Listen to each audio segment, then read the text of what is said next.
자, 이런 상황에서 윤석열 대통령 측과 여당은 탄핵 심판을 담당하고 있는 헌법재판관 편향성과 공정성을 연일 문제 삼고 있습니다. 이 부분도 이번 주에 계속 이슈가 될 것으로 예상이 됩니다. 여러 가지 카르텔이 작용을 한 탓인지 지금 재판이 그냥 초스피드로 가고 있습니다. 이 싸움을 빨리 끝내려고 하는 쪽은 지금 2월 말 3월 초면 끝내려고 하는 그러한 지금 조짐이 보입니다. 국민적 여론이 매우 중요하다고 생각을 합니다. 헌법재판관 8명 가운데 3명이 우리법 연구회 출신으로 밝혀지면서 헌법재판소가 아니라 우리법재판소라는 비판까지 나오고 있습니다. 본인들이 회피하면 스스로 잘못을 인정하는 것처럼 되니까 회피하지는 않을 겁니다. 근데 저는 이것을 계속 지적해야 절차적으로 정당성 있게 절차적인 정당성이 더 가다듬어질 것이라고 생각하고요. 자, 윤석열 대통령 측에서 최근 지금 헌법재판관 3명에 대해서 판사 회피 촉구 의견서를 제출을 했습니다. 계속된 정치 편향성의 논란에 대해서 헌법재판소도 공개 반박에 나서기도 했어요. 자, 3명의 헌법재판관 스스로 회피 요구를 과연 받아들일지도 의문입니다. 가능성이 지금 낮은 걸로 알려지고 있는데 그럼에도 불구하고 윤 대통령 측이 이렇게 계속 문제 제기하는 것 의도가 다 있겠죠. 그러니까 사실 헌법재판소에서 그 재판관 개인 성향에 좌우되지 않는다라고 이야기를 했지만 저희가 일전에 이진숙 방통위원장의 4인 파면 사건을 보면서 정파성에 의해서 좌우될 수도 있다라는 또 의구심을 본인들이 스스로 증폭시킨 게 아닌가라고 생각이 듭니다. 고작 이틀 일한 방통위원장을 2인 체제라는 과거에서도 의결 과정에 있었던 이런 행위에 대해서 법률 위반이라고 해서 그것도 중대한 헌법 위반이라고 해서 파면 결정을 했거든요. 그 파면 결정한 4명 모두 다 문재인 전 대통령이 임명했거나 문재인 전 대통령이 임명한 김명수 전 대법원장이 임명한 분들이었습니다. 그렇기 때문에 이 헌법재판소 자체가 단심제임에도 불구하고 정치적으로 정파성에 따라 갈릴 수가 있다라는 의구심이 증폭이 된 것이고요. 지금 국민의힘에서 의혹을 제기하는 분들, 특히 이제 문영배 재판관 같은 경우에는 과거 너무도 많은 SNS를 1,300건이나 작성을 했다라고 하지 않습니까? 2019년에 장재원 의원이 이 부분에 대해서 이 처신을 분명히 해야 한다라고 분명히 문제 제기를 했고 문영배 재판관 본인도 자중하겠다라고 이야기를 했음에도 불구하고 그 이후에도 계속해서 이런 문제가 불거졌기 때문에 스스로 논란을 전 자초를 한 부분이 있다라고 생각을 하고요. 헌법재판소도 삼권 분립의 기관 중에 하나로서 엄연히 견제와 이 균형의 원리 안에서 움직여야 하는 기관이라고 저는 생각을 합니다. 헌법재판소가 이렇게 과도하게 재량권을 주장을 하면서 이 판결을 하면 할수록 국민과의 인식 격차가 멀어질 수밖에 없는 것이고 대중의 인식 대중이 공감하지 못하는 그런 법이라는 것은 결과적으로 이 보여줄 수 있는 공정성을 담보할 수가 없다라고 생각합니다. 네.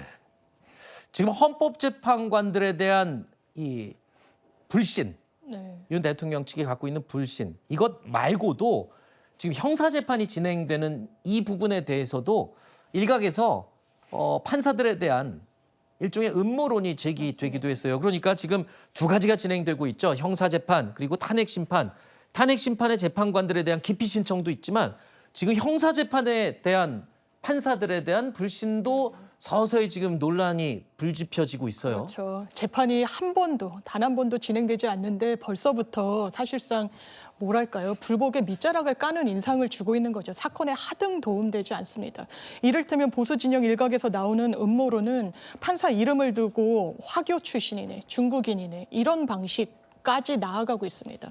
헌재에 대해서도요. 만약 정말 공정한 재판 할 수 없을 거라고 생각했으면 정계선 재판관에 대해서 기피 신청할 때 같이 기피 신청했으면 됩니다. 그런데 그때 안 했죠. 왜냐하면 이렇게 본인들도 정말 이런 부분과 관련해서 문제 삼을 의도가 전 그 시점에 없었다고 봅니다. 그런데 변론을 한 이후에는 헌재에서 기피 신청을 할 수 없거든요. 아주 특별한 사정이 없습니다. 네. 그러니까 회피 촉구 의견서라는 법조계에서는 사실 정말 이례적인 또 행태를 하는 겁니다. 네. 보수 진영이라면요, 보수 정당이라면 사법부에 대한 존중 기본적으로 있어야죠. 이진숙 위원장에 대한 부분이요, 반대로 잣대를 대면 어떻습니까? 오히려 보수 출신의 보수에서 이렇게 지원한 그런 헌법재판관들이 잘못된 판단한다라고 만약에 민주당 내에서 얘기한다면 저 동의하지 않을 겁니다. 네. 그러라고 333 원칙으로 헌재를 구성하는 겁니다. 그러면 하나 질문 드리겠습니다.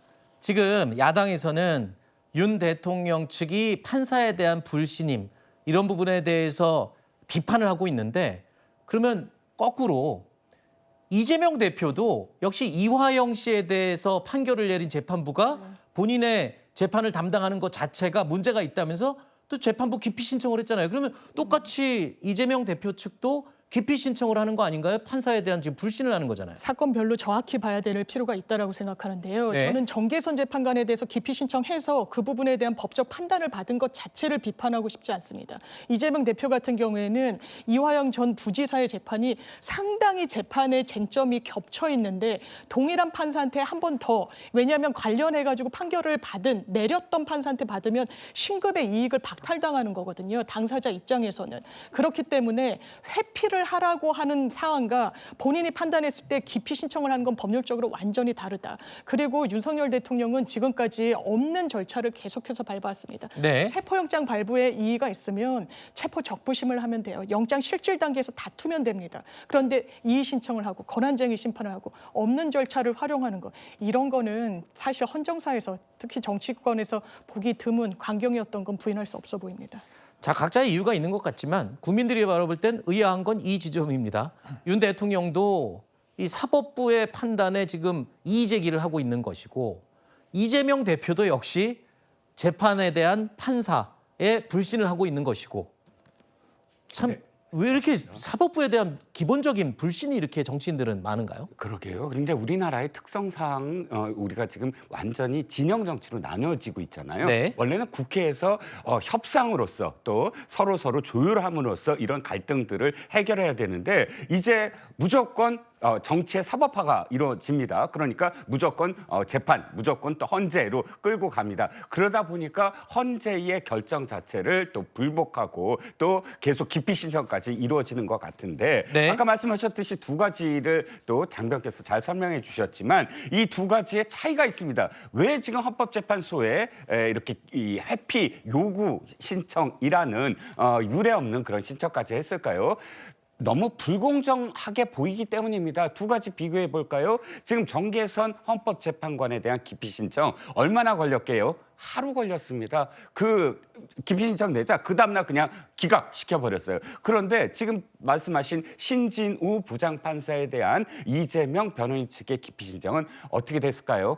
12월 달에 냈는데 아직까지 2월 2일인 오늘까지도 기피 신청에 대한 결과가 나오지 않고 있습니다. 네. 단 하루 만에 결정시킨 것과 이렇게 수개월간 늘어뜨리는 것, 이게 법의 공정성이냐? 물론 뭐 헌재와 뭐 이런 어떤 형사 재판은 다르다라고 강론은 하지만 그럼에도 불구하고 너무나 무리한 헌재의 지금 절차적 정당성에 대한 외면이 아닌가. 네. 그래서 아마 문제 제기가 더 나오고 있는 거죠. 헌법재판관에 대한 기피 신청 등 이 논란이 계속 진행되는 상황에서도 설 연휴 기간 잠시 멈췄던 탄핵 심판 변론은 이번 주에 다시 본격적으로 시작이 됩니다. 바로 내일이죠. 5차 변론 기일이 예정돼 있습니다. 기존대로 오후 2시에 시작될 예정입니다. 하지만 6차 변론부터는 오전 10시로 시간이 당겨집니다. 이렇게 되면 하루 종일 이 탄핵 심판이 진행될 예정인데요. 재판 시간을 대폭 늘려서 집중적으로 심리하겠다는 헌법재판소의 의도도 풀이가 됩니다. 그러면서 이르면 2월 말이나 3월 초까지는 결론이 나올 것이다. 이런 예상까지 나오고 있습니다. 자, 이번 주 변론 기일에는 지난주에도 우리가 잠깐 언급했던 그동안 윤 대통령 측의 주장과 정반대의 주장을 하고 있는 비상계엄과 관련된 군 지도부들, 핵심 관련자들의 증인이 줄줄이 예정이 돼 있습니다. 자, 그만큼 이번 주는 탄핵 심판의 분수령이 될 수도 있다. 이런 분석이 나오고 있습니다. 한동훈 여당 대표를 체포하라든지 우원식 국회의장을 체포하라고 지시한 바가 전혀 없습니다. 이번에 다 잡아들여서 싹 다 정리해라라고 말씀하셨습니다. 그 대통령께 누구를 체포하라는 말씀이십니까? 라고 여쭤보기도 뭐해서 잠깐 기다리고 있는데 대통령께서 비화폰으로 제게 직접 전화를 하셨습니다. 빨리 문을 부수고 들어가서 안에 있는 인원들을 끄집어내라 라고 말씀을. 국회에 모인 국회의원들을 끌어내라고 지시한 적이 있으십니까? 없습니다.